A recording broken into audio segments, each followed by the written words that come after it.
红豆饼有办法做成炒饭吗？一定有一家很有名的，直接炒在饭里面，包起来。当然可以啊。今天做什么的炒饭？今天就做一般的，它那个是要包在里面的，饭量不用太多。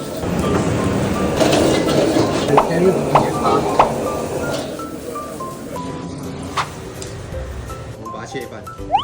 翻车了。哦，来吃一个看看，干杯。对，干饼吧。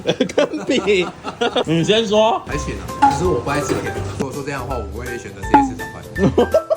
其实像炒饭，它可以有很多种变化，不是就那么单吃炒饭而已，做饼也可以。只要自己喜欢的话，其实你加什么都可以。你也可以炒饭加生鱼片啊，不错哦。做炒饭。下次还想要换我做什么？在下面留言。